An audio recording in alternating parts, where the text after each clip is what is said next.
let's go back to the plan view, and we're going to go ahead and explain the second shot. So once we get into the corridor, now we see the target there.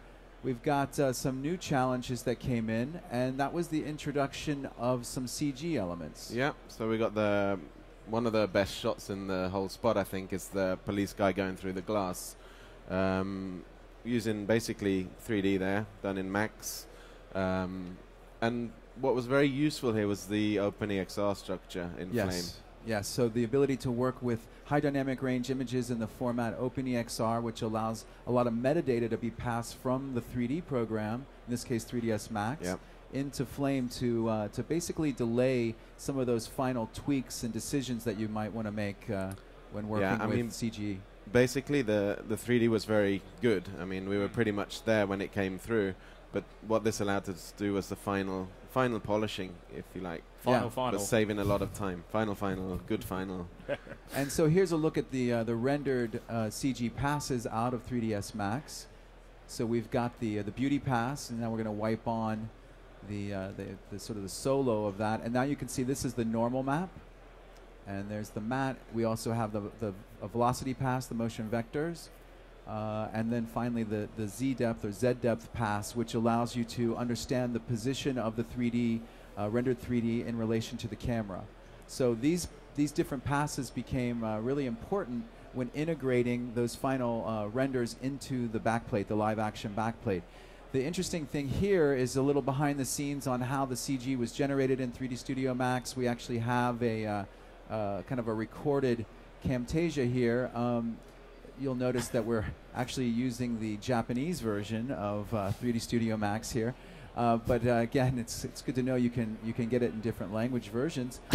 But what's really interesting is just the series of steps that were used to create the shattered glass. So you can see that some random shapes are then converted into sort of glass, sort of shattered glass, and then we are going to have some dynamics applied to that, and then we've got our 3D stunt double dropping through the glass there. So that's the origination of the CG rendered passes, and then finally here we'll see a bit of the rendering process happen in 3D Studio Max. So again, just a little more behind the scenes information on how that data was generated, and then of course it was passed back into the Flame for the final finishing, and that's what we want to look at now. So we're going to bring back the Flame.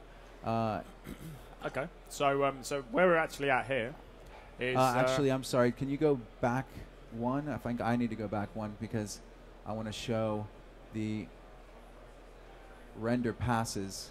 There we go. So let me just... One last thing, Joe.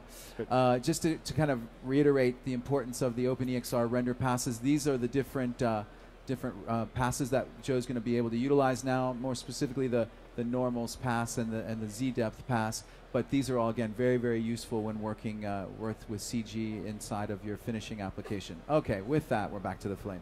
Oh, thanks very much. Got all overexcited then for a second. I thought I was back on. So here, what we're basically going to look at initially is really just kind of going through a couple of the passes. And really this is just to show, before we get into the OpenEXR stuff, which is obviously very important, this is really also just to understand the nature of the benefits of motion control, right?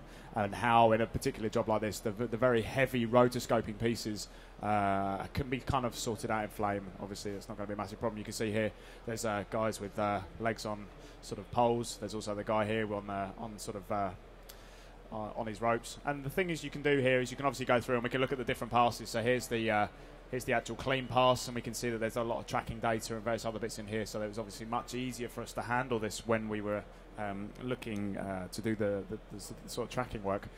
What I really want to do here is just give you an idea of why this kind of whole procedural workflow pattern that we have in Batch here does help us a lot in these sort of respects. If I just set this to kind of reveal to the background plate, so you can see here that I've got my source in the background, the clean one. And what we can do is we can actually just start painting this out in context, and you can see that it's pretty easy to do. Now, it does leave a little bit of a halo in there because I think there was a little bit of a temperature shift between takes. So what it allows us to do in here is really very quickly just use the procedural nature of Batch. Again, by setting a context at the end, we can actually now grade in context through this. So again, I can see that it might need a little bit taking out or adding in terms of the gain, a little bit in terms of the saturation or whatever. And we can actually start matching these things up quite easily, quite quickly. basically just to kind of help us in terms of actually matching the grades out.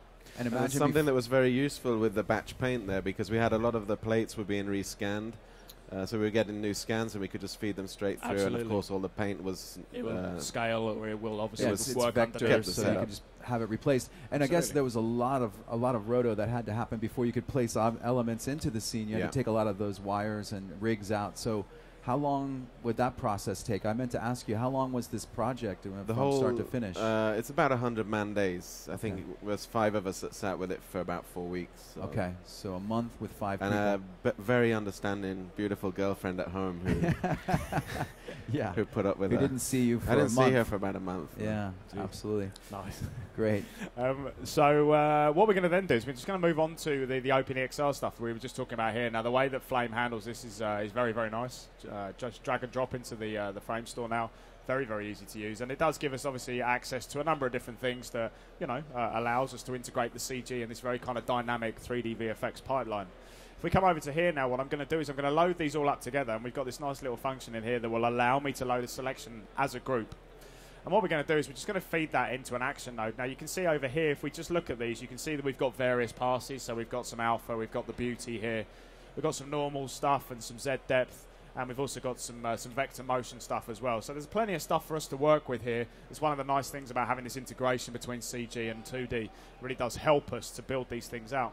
If I just add a couple of layers here, the first one I'm going to load in is just the beauty and the alpha. And if we come to the result here, if I just click this in, you can see that straight away, like Richard said, I mean, the CG was pretty spot on, right? Yeah. Again, because we're working off a unified 3D data tracking set. So that really does help with regard to how it's all going to hold together. The only thing I would say, though, is, however, having these extra options does allow you to integrate certain other things. If you want to maybe relight it slightly, give it a bit of a glow, or whatever it is that you're going to do. So, for example, here, I've just added a new layer. And if I just add a light in here, you'll see that it gives us a generic lighting. Now, this is the new release of Flame. It actually has now pixel shading as the rendering algorithm, so it's very, very dynamic with regard to the sort of quality of the renders, and you'll really see that with the lighting. But actually here all we're getting is a kind of overall casting in terms of the shading. Now we don't really want that. What we want is to be faithful to the original CG. So what we can do here is I can go to the normals pass, and under maps here I can actually add it as a normals map. And if we attach that into there, what you'll notice is now the light responds as though it's being faithfully lit in 3D. So you can do some very interesting stuff with that, bearing in mind that all the lights are, capable of handling the high dynamic range color sort of bracketing. Plus, what you can also do is we can start playing around with the layer itself. So maybe if I wanted to start doing some upping the shine, making this a little bit more over the top, we can also start maybe making the color change a little bit more like the background, a little bit more with a blue cast on it. And again, you can just see that it does help us out in just some regard here. Now again, we wouldn't have done it like this, but it gives you an idea of what the Flame is capable of if you just need to make a couple of just last minute tweaks, right? Yeah, I mean, we use the Z pass a lot for the blur here, basically because, as you know, depth of field in 3D is pretty intensive rendering stuff. Yes. And if you get it wrong, you've got to re-render it. So this was, you're going to show, I think Joe can show us now. Absolutely. So I'm also utilizing the Z depth here. We've got a 3D blur here in Flame. If I come into here now, what we can basically do is we can start using this really nice feature where we actually plot what you want to be in focus. So I can actually say, well, I know that this bit here of the CG wants to be in focus, and we get this little grey line that's basically going to show me when that is in focus. Now, when we start then cranking up the blurs in the background here, you'll see that what we start getting is a very, very good, high-quality blur that's being sort of forced through the Z depth, okay? And again, I'm not sure if it'll come out amazingly on the projector, but you do, as we go between the original and the blurred, you do get a sense of this perspective depth. And I think that's very important. Again, like you say, very heavy in 3D. Very quick, and we could animate that. And absolutely. Yeah. What was this called again? This is called the Depthogram. I'm not sure who we get to thank for that name, but it's a great name. Thanks anyway. But yeah, this is the little final finishing touches that you can do in a very high-speed interactive environment. And as Richard said, it's very costly to do that in the 3D side. It's much slower. Yep. So that's kind of looking at OpenEXR. Yeah, I think that's a great example. So let's take a look at the plan again. Back to the plan, and we're going to look at the look at the third shot that we want to show you today. And this is probably the most challenging one of all. I think it's the one that you said kept you up a few late nights. Yeah, this was a nightmare, actually. As you can see, there's a lot of things happening. We're coming from this shot into this shot. We have a huge temperature difference because of the lighting here that's ready for the explosion. There's a very big orange light going on there. Quick thank you to Magoo Studios in the north of Sweden that did all the explosion work. But basically, yeah, we've got color differences. We've got guys hanging in different places and a lot of 3D stuff to go in there. And the biggest problem was, though, that we didn't have any real continuity between moves. This was what was a big problem. So we were coming from a motion control move in the lobby up to a hand-driven crane move. And what we did was we set a marker at the end of the motion control move so we knew where the lens was. Right. And basically the crane operator had to remember where that was in 3D space and manually ramp the crane through that point. Just before the take, we took the marker away, and he basically tried to aim for that point that didn't exist in his memory. It's a tough and day. It was actually the DOP that ran the crane, and he got pretty close, which is what we're going to see in a moment, how we solved this problem. Yeah, so it's really that you're basically stitching together between the motion control into the crane, so the red to the green, and there's that little part in the middle that doesn't quite line up. Exactly. So let's take a look at Flame again. So if we come back into the Flame here, I've just done a quick side-by-side here to show you really the context of the problem that we've got, right? So here you've basically got the dudes being coming out of the motion control pass, which is a very smooth, very controlled example, and going into this kind of hand-driven crane. So no matter what you do here, the nature of what the guys were trying to create is very dynamic, and it's never going to match up, right? You're never going to make those match. No matter what you do, the sort of moves are too disparate. So really, Richard was charged with coming up with a solution. Which we're going to look at now, yeah. Absolutely. So if you just want to explain the original kind of concept, I mean, what was it, the thought process behind what can I find? What we need to do is we need to find like a place where the two shots line up, what we call the kissing point, if you like, where two moves are pretty similar, and I think we have like about 2 or 3 frames. That's about how much there was that lined up. Yeah. So I think these two shots kind of give you an idea. So this is the original shots. So you've got the incoming one here, which we just looked at, which is basically that. Okay. And you've got the outgoing shot, which is this one here. That's actually the other way around. Okay. You're absolutely right. You're absolutely right. It's the third day. I'm tired, man. Like, it even says it on it. I just can't read. So in here, what I'm going to do is I'm going to utilise one of the lesser-known kind of functions of the Flame. Obviously, Flame is very well known for its kind of compositing, shot-based, craziness. But what we've got to do here is we actually need to use the timeline. We're actually going to use that element of it. So if I come into here and I actually set the outgoing, the incoming shot will set as the record. And I'm just going to put the outgoing shot on the top above it, and this way what we can do is we can start looking at the two in context of one another. So if we just drag this down to the bottom here, what you'll be able to see now is that we've got these two shots, and we can kind of compare them back, if we just look here, to one another. Now this particular example, we're going to have to put a blend over them because we want to see them next to one another. I'm just going to set this to constant, and you can see now that again we did it side by side, but with them over the top of each other, you can see the problem is even bigger than we sort of initially thought. So what I'm going to do is I'm just going to use a couple of the kind of trimming tools and things like that in here. And we're just going to get to a point at the top here where we think would be about right. Now I'm going to try and use this kind of V in the corner to give me a reference point. And we're going to see how close to that we can get. If I come to the bottom here, what we should find is if I just trim this down slightly and then we use the rolling feature in here. If I go to the frame that I want to look at, what we should find is that gradually, if I just roll this at the top here, we should be able to roll it into a position where it's going to be kind of roughly the same, except I've done that kind of bizarrely. There we go. Something like that, right? So we can actually match the frames one to the other with two very disparate shots, but that's pretty much it, right? There's pretty much one frame where they're the same. So what we've got here is this is one, as any redeeming demo artist has, one I made earlier, okay? And the idea is that you see there's a little bit of a dissolve in there just to help us through the process. Now what that's going to do is going to give us a consistent shot. Yeah. And now I'll let Richard explain exactly why that was important. So what we've done is we've created a new clip. I mean, we're nowhere ready, but we've created a very simple dissolve, and that's not going to cut it.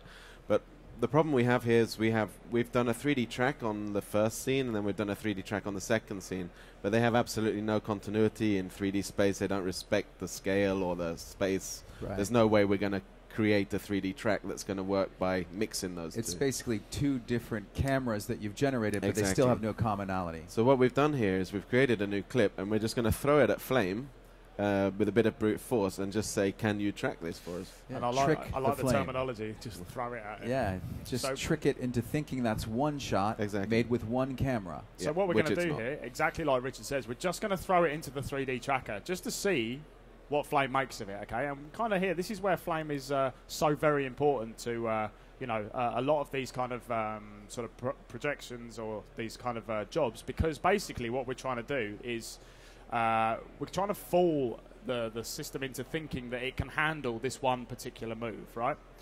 So if I just do this like so, what we should find is that as we come out of here, what we've basically got now is we've got a load of points in here. Now, the points themselves are never going to give us a consistent pixel to work from, right? But No. that's not necessarily really what we're looking for here. If we just, if I just turn the back plate off for a second, you'll see that basically what we have now is a 3D representation of the room, which is really kind of cool, right? Yeah. If we look down on this, we can see this is the important bit. We actually have a consistent camera move, okay? This is the camera we're looking at here, okay? And you can see that what it's going to do now is it's going to allow me to actually work with that in space. I think I'm going to get rid of that camera because that looks like it's confusing matters altogether. So this one here, you can see we have a move. And this is the important bit. And this was the ingenious part of using this particular technique to get around this very, very big problem.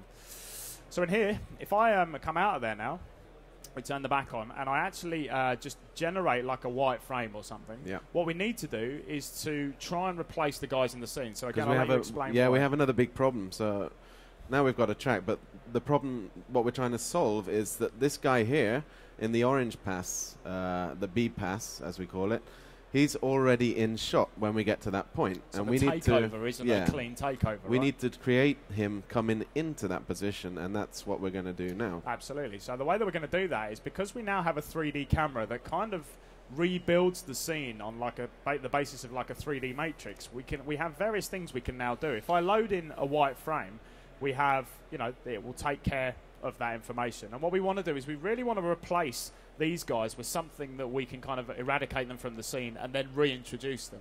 So here in this particular example, I would have to go through, I would move this into position, and we'd try and sort of probably mimic the ceiling as much as possible, right? So we'd rotate this into a position whereby, we can sort of fit it in like so, and you get a general idea of how that's going to work, okay? Now, I'd sort of take this on a few stages, because again, just for the sake of time. I mean, the job did take longer than 5 minutes. So yeah. I think you're just messing around. Oh. It's easy. In here, you can see now, you could have just borrowed this one.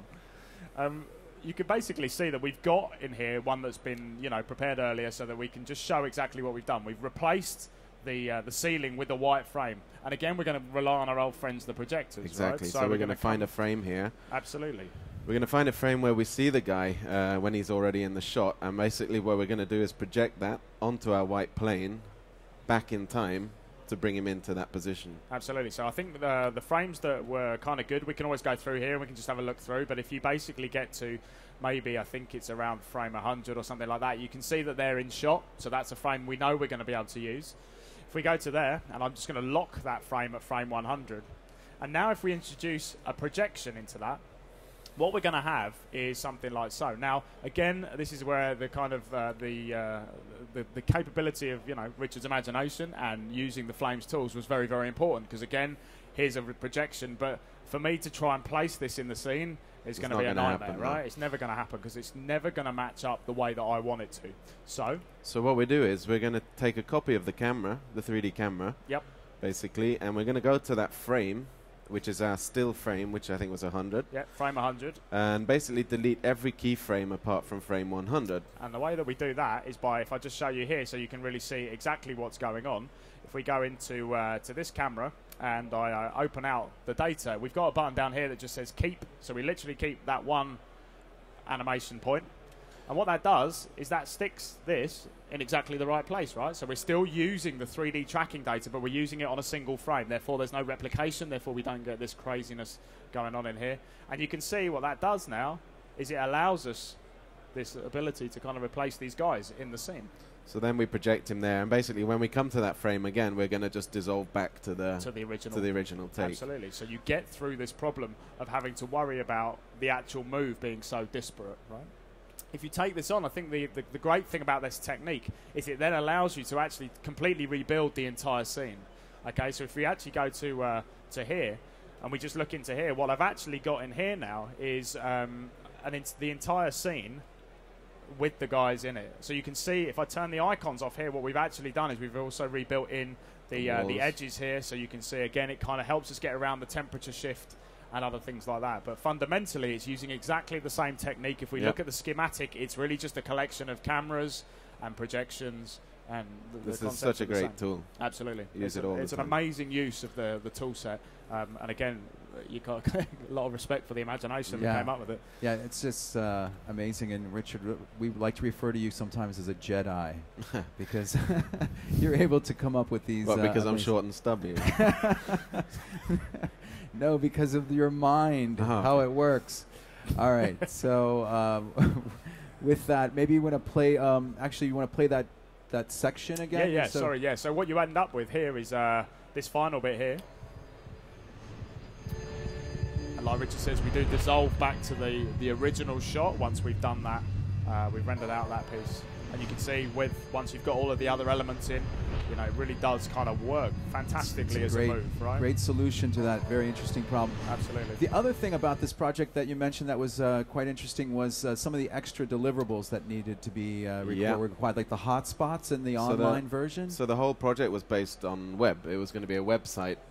It did later go to cinema, but the primary use was as a website. And you can see here that we have a kind of interactive website, and they had 3 hotspots that allowed you to kind of stop the film and go into the film with some live action here. So we had to shoot these as well. We only, like I say, had 2 days, but at the same time we had to shoot all this stuff, and it had to be posted as well. So it got really hectic. Added to the amount of work that you had to deliver. And so this is an example of the DOP stepping into the live scene to explain how the lighting was actually set up. He was a great actor. Yeah, this is an actor. This isn't the actual director of photography, but he seems like one. I'd give him a job. I think he's amazing. I think he wanted to be a DOP. No, so we had to, like I say, we had to shoot a lot of this stuff as well. And it was almost kind of like a second unit going on doing this, but at the same time they got in our way. And that made it more challenging. But but it added a lot of value to the website because Philips was able to drive people to get more interested and more involved in the actual production, which was talked a lot about on the web. Absolutely. Also, this was to introduce a new television set, or it was the 21:9. It was the 235 aspect ratio TV. And that's kind of where the idea came from, because they wanted like a cinematic piece to sort of sell this cinematic. And someone had this TV, great idea to make it 2 minutes and 19 seconds long. Why not? 21:9. Yeah, they're 21. Somebody said it would have been great if it was 21.9 seconds long, but it wasn't. It wasn't. It would have been an easier job. Well, with that and all that background information, all that great behind the scenes and everything, I think we'll come back with more appreciation for the final piece. We'll play that down, and then we're going to also play Richard's a demo reel from Red Rum in Stockholm, Sweden. But before we do that, I would like to say a big thank you to Richard Lyons from Red Rum. Big round of applause for Richard. Thank you very much for sharing all those amazing techniques, all your Jedi mind tricks that you use on clients every day. So we'll play down the final, and again, if people have questions for Richard, you can come up and ask. I'm sure he's available to take some questions, and we'll be here all day to do more presentations, and we'll take one more look at this great piece for Philips called Carousel.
I just noticed the number on the police car was 219.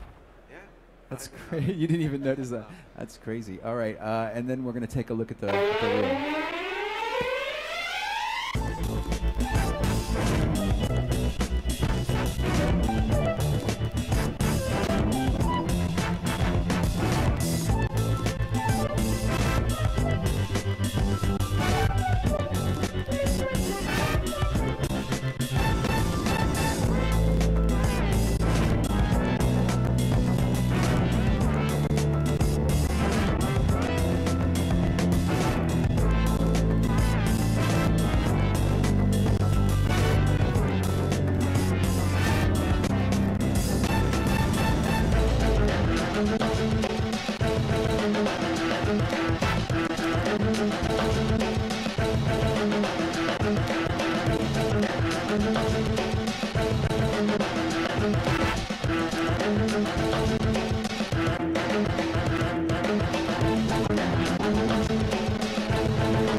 So yeah, great presentation, Richard. Thank you so much.